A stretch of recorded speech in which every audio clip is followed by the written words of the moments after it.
మనం అందరం డబ్బు సంపాదించాలనుకుంటాం, కానీ నిజంగా ఆ డబ్బుతో మనం ఏం చేయాలో మనకు తెలుస్తుందా? డబ్బు అంటే కేవలం లెక్కలు వేయడమేనా, లేక మన మనసు కూడా దానికి భాగమా? ఈ ప్రపంచంలో మీరు ఎంత తెలివైన వారైనా డబ్బుతో ఎలా ప్రవర్తించాలో తెలియకపోతే అది మిమ్మల్ని వెనక్కు లాగుతుంది. ఒకవేళ మీరు మామూలు ఆదాయం ఉన్న వ్యక్తి అయినా సరైన మనస్తత్వంతో వ్యవహరిస్తే మీరు ఆర్థికంగా విజయవంతులు కావచ్చు. ఇవన్నీ నేను చెప్తున్నది కాదు, ఒక అద్భుతమైన పుస్తకం చెప్పింది. ఆ book the psychology of money. ఇది డబ్బు గురించే కాకుండా డబ్బుని మనం ఎలా ఆలోచిస్తామో, ఎలా భావిస్తామో అనే విషయాన్ని మనసులోకి తీసుకువెళ్తుంది. ఇది ఒక ఫైనాన్స్ బుక్ కాదు, ఇది ఒక జీవిత విధానాన్ని బోధించే గ్రంథం. ఈ వీడియోలో ఈ బుక్ ద్వారా సంపదను అర్థం చేసుకోవడం, పొదుపు శక్తి, కనపడని సంపద అంటే ఏంటి, మనలోని అదృష్టాన్ని ఎలా గుర్తించాలి అనేది తెలుస్తుంది.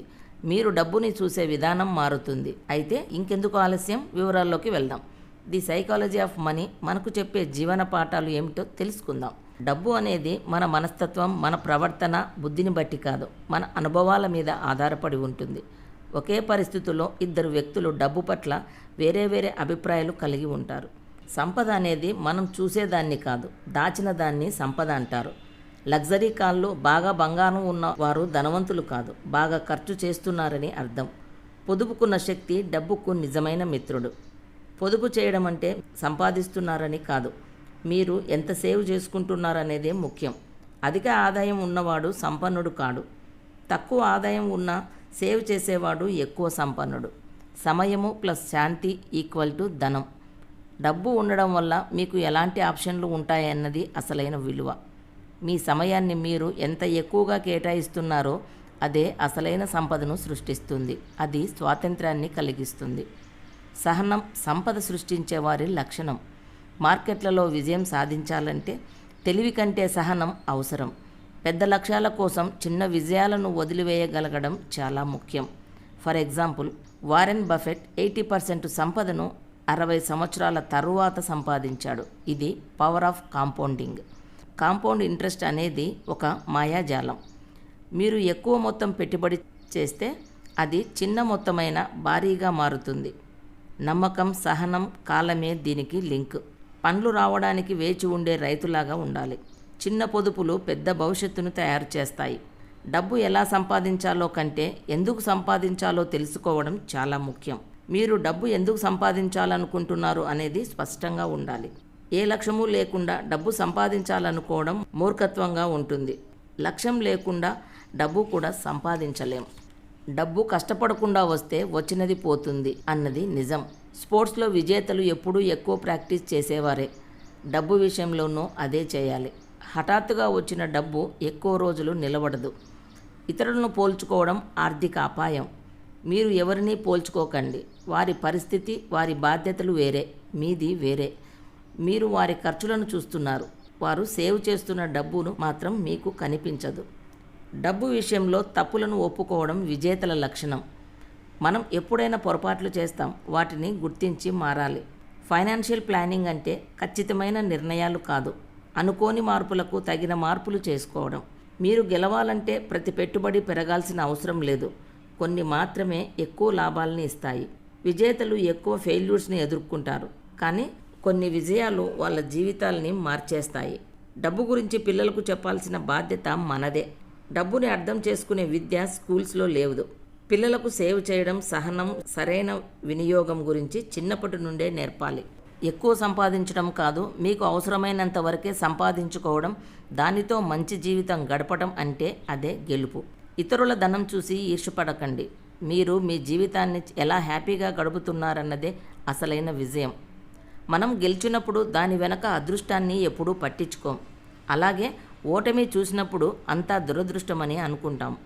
అందుకే మనం ఎవరినైనా చూసి పోల్చుకునే ముందు వారి జీవితంలోని అదృష్టం లేదా దురదృష్టాన్ని అంచనా వేయాల్సిందే. జీవితం అంటే మార్పుతో నడిచే ప్రయాణం.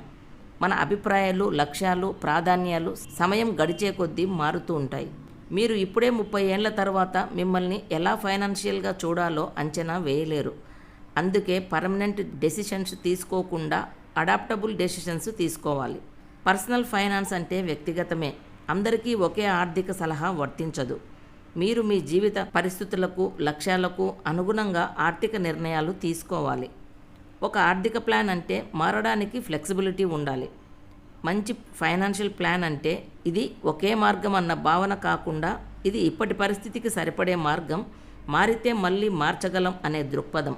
ఊహించలేని విషయాలు జరగడమే నిజమైన జీవితం. మన ప్లాన్ చేసినవి జరగకపోవచ్చు, కానీ ఊహించని సంఘటనలకే మనం తయారవ్వాలి. మానవ చరిత్రలో పెద్ద ఎకానమిక్ మార్పులు అన్నీ ఊహించని పరిస్థితుల వల్లే జరిగాయి. Example Covid 2008 crash. కోవిడ్ అందరికీ తెలిసిందే. దానివల్ల ఆర్థిక వ్యవస్థ మీద పెద్ద దెబ్బ పడింది. అలాగే 2008లో క్రాష్ అనేది ప్రపంచ ఆర్థిక వ్యవస్థను గడగడలాడించిన ఘోరమైన క్రాష్. ముఖ్యంగా అమెరికాలోని బ్యాంకు నిర్లక్ష్యం వల్ల ప్రారంభమై ప్రపంచవ్యాప్తంగా అనేక మందిని బాధించింది. స్టాక్ మార్కెట్లు కూలిపోయాయి, లక్షలాది ఉద్యోగాలు పోయాయి, అనేక కంపెనీలు మూతబడ్డాయి. ఐటీ రంగం, ఎక్స్పోర్ట్ అండ్ బ్యాంకింగ్ రంగాలలో కోలుకోలని దెబ్బపడింది. అందుకే మార్జిన్ ఆఫ్ సేఫ్టీ కలిగి ఉండండి. అంటే మీ ఆదాయంలో కొంత శాతం సేవ్ చేసి పెట్టండి.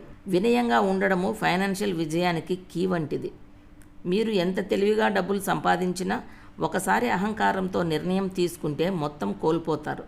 కొన్ని నిర్ణయాలు క్యాలిక్యులేషన్లపై కాకుండా మన మనసు ప్రశాంతంగా ఉండేలా తీసుకోవాలి.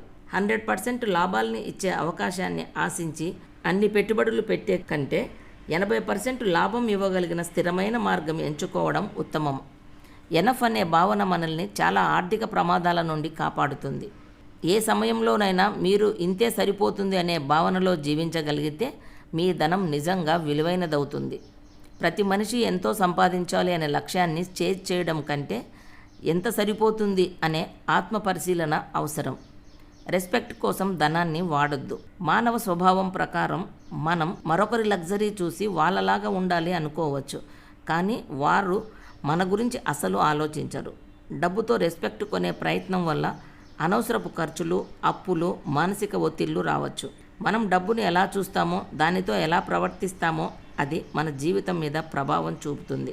పరిశ్రమలు మారుతాయి, మార్కెట్లు మారుతాయి, కానీ మంచి ఆర్థిక మానసిక స్థితి ఎప్పటికీ మీకు తోడు ఉంటుంది. The psychology of money book మనకు డబ్బు గురించి క్యాలిక్యులేషన్స్ కాకుండా మనం ఎలా ఆలోచించాలి అనే పాఠం నేర్పుతుంది. డబ్బు మన జీవితాన్ని మారుస్తుంది, కానీ మన మనస్తత్వాన్ని మార్చకుండా దాన్ని ఎలా వాడాలో నేర్చుకుంటే అదే అసలైన విజయం.